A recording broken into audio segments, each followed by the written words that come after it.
Let's make a D&D hex map. Can you even see this? I don't know. Well, I'll explain. Let's go. So in one of my D&D games, my players have finally left the city that they've been exploring, and now they're venturing out into the wilderness to fight monsters and find magical treasure. And as soon as they left the city, I, the DM, ran into a literal roadblock. The rules for long distance travel in D&D are weirdly confusing to me, and maybe it's because I didn't do enough planning beforehand. There's some sort of disconnect with traveling a certain distance in a day, and then exhaustion and how long you can travel, and then the players got horses and that made it more complicated, and I wanted them to travel a good distance so they could have some fun encounters along the way. I don't know, it just got really complicated, and thankfully my players were very kind and gracefully struggled through me trying to figure out these rules. But after the session I realized I needed a better way to get them excited about leaving the cool, awesome, built-up city that we've been exploring and venture out into the wilderness and want to go to different places around the world. And so I thought the best possible way to do this was to create a hex map. I'm gonna make a hex map where each individual hex is 1 day of travel, or if you're on horse, you can cover 2 hexes. Difficult terrain hexes will take 2 days to travel through, or 1 day on a horse. I don't know. Rules are complicated, but this is definitely making it easier. Okay, so I've created this blank template that you can download from the description below. Free to use, fill it out yourself. The reason it's super light blue and hard to see in the camera here is because I want you to be able to easily draw on top of it, use it as a guide for creating your hex map.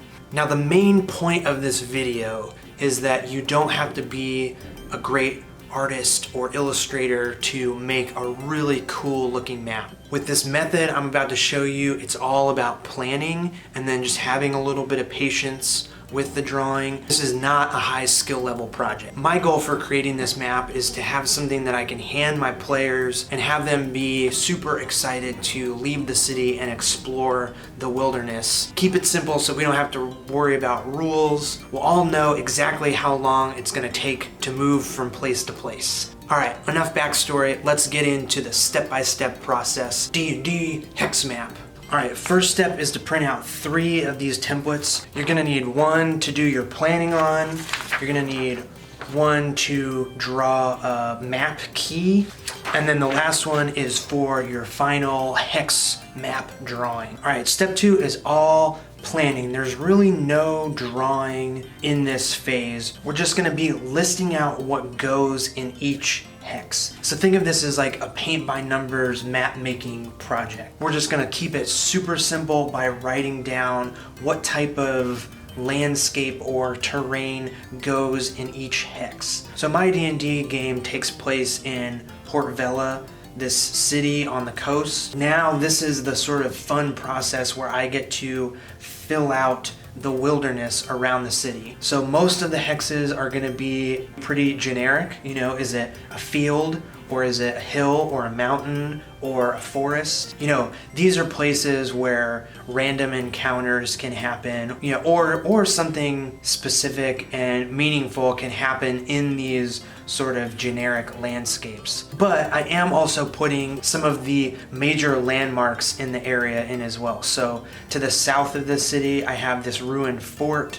You know, there's a couple of villages, there's a druid circle and a wizard tower. You know, some things that your players might not know about, but when you hand them the map, they're gonna look at it and say, ooh, what's this? Maybe we should go explore over here. Nothing visual yet except for the roads and the rivers, kind of figuring out how I want those to work. Otherwise, it's just writing down what type of terrain goes into each individual hex. So we've done all the planning of where everything is gonna go on our map. Now it's time to take all of these different types of terrain and create a key that we'll be able to use to illustrate our hex map.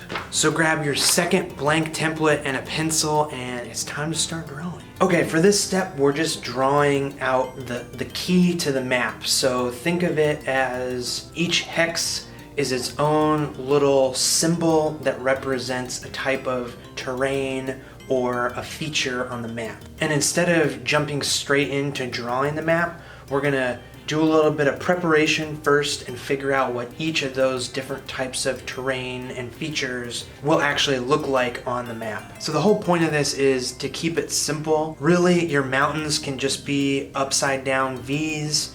Your forests can be circles with a little line coming out of the bottom for the trunk. You know, farmland can just be a crisscross pattern. You know, maybe it's a little bit better to give extra care to some of the more special areas. So like this wizard tower or the entrance to the dwarven city, maybe you spend a little more time figuring out what those look like, because they're going to be places that your players are going to want to explore. So really, this part of the process is all about taking the time to figure out how to draw stuff. While I'm not 100% on each little piece, it's enough for me to feel confident jumping into starting to draw the actual map. One thing I forgot about is how the roads and the rivers are going to interact with some of these pieces. So if there's a river coming out of the mountains or a road leading through some of the forest, I didn't really account for that in this key. So I'm going back really quick right now and figuring that stuff out before we jump into the final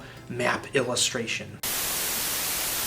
All right, I got a box with something very exciting in it. I haven't seen the full thing, so this is gonna be a surprise, but from the last Port Vella city map making video, this dude, Justin, reached out to me from Omni Studios and said, I wanna send you this surprise. I'm very excited.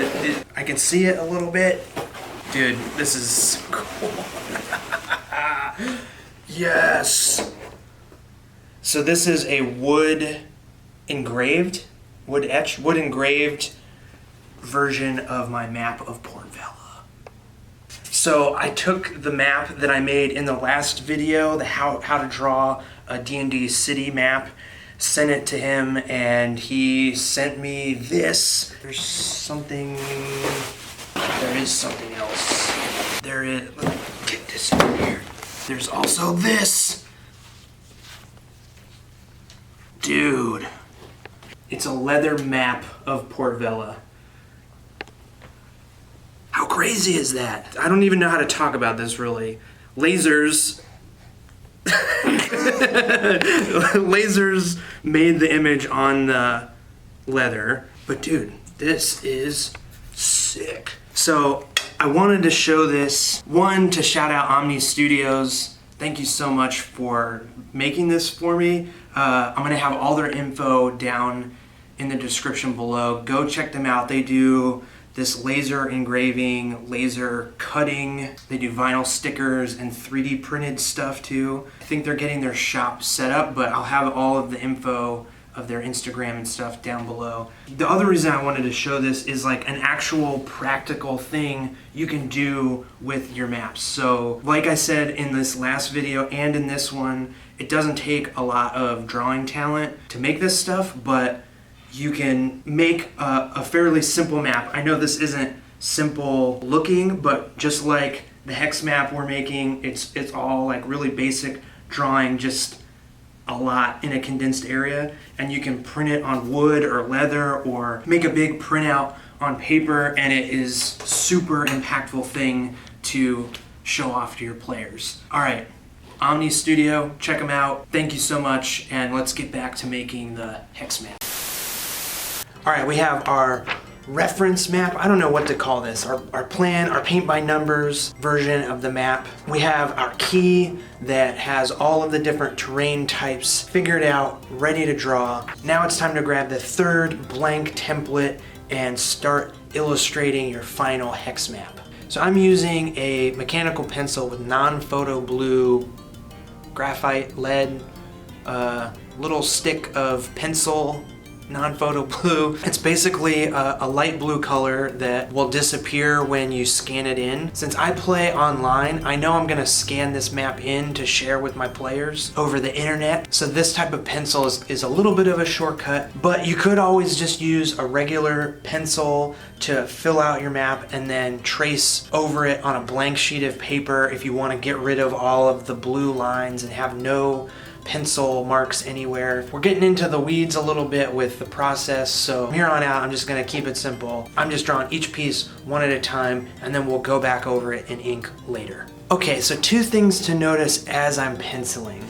The first is when it comes to tracing over things with the pen, I'm just going to rough the areas in and trust that I'll be able to draw the trees and the roads and the hills and all that really easily straight in pen, just because they're such simple shapes. The second thing to notice is that wherever two hexes of the same terrain type meet, I'm not worrying about the border. I'm actually overlapping the border. So if there's a mountain range or a forest, multiple hexes are bumping up next to each other that contain that same mountain range and forest, I'm just gonna overlap them. But anywhere that two hexes that have different terrain types meet each other, you'll notice that my drawings don't cross over the border. I'm leaving space so I can define the hexes on the map at the very end. Even though you can't see it because it's that non-photo blue, I've penciled in all of the details of the hex map, and now it's time for the final step, inking. So my initial thought was to use one of these Faber-Castell Pit Artist pens. They're kind of my go-to for map making, but I think instead I'm just gonna use this 0.5 millimeter ballpoint pen. It's a little bit finer, so I'm gonna be able to get the details in some of the houses and the villages and stuff. I should say the tools for this don't really matter. I'm just letting you know what I use in case you're curious, but really any black pen will look good. All that said, final step, here we go, inking, time-lapse time.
The map is completely drawn. There's only one last step, and that is to add the grid lines of all the hexes. So right now there's a bunch of terrain everywhere. We need to divide it up so the players know how far things are from each other. So if they want to leave from Port Vella and travel up to this hole, they'll know how many days it'll take on foot and by horse or whatever mode of travel they choose. Speaking of this hole, this is weird. One of the artists that really inspired me to try out this hex map thing is a person that goes by Skull Fungus. I'll put their information down in the description below. They draw awesome hex maps and isometric dungeon maps, super cool stuff. Go check out their Instagram for lots of fun D&D map inspiration. All right, using the same pen, just gonna jump in and make some little dash marks all around these hexes.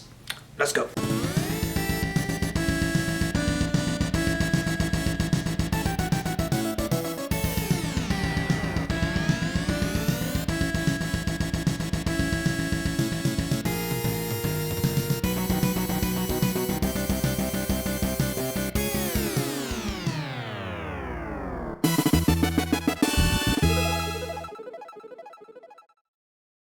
All right, hex map of Port Vela and the surrounding wilderness is completed. I think adding the final touch of the little dash lines all around the hexes really brings the whole map together. It fills in some of the negative space and also makes it super practical for the party to use to judge distance really easily. No more doing math, trying to figure out exhaustion and miles, horses, all that. No more. I think the super important thing to remember about making a hex map like this is that it's not a topographical, it's not a topographical map. It's not meant to show exactly what the terrain and landscape looks like. It's just to give an indication so you as a dungeon master can fill in the details as your players explore hex by hex. So yeah, with just a little bit of planning and patience, you can make a map like this. The drawings aren't complicated, you just have to take the time. You don't just take the time to plan out your map by labeling each hex, you have to take the time to make the key and figure out what your forests are gonna look like and what the mountains are gonna look like, and if you have swamp or desert or whatever. Mountains can just be an upside down V and trees can just be little circles with sticks on them, and if you fill up the entire hex grid with that stuff, it'll look really awesome. Let me know if you have any questions about this process down in the comments below. Also, I'd love to hear what kind of how-to D&D stuff you'd like to see. I've approached these videos based on the type of things I need to show my players. I'm always learning and trying out new things to help get my players invested in the game. If there's something like that that you are interested in getting my take on, I would love to hear about it. Check out Omni Studio and Skull Fungus in the description below. Thank you so much for watching, and I'll see you in the next one. See ya!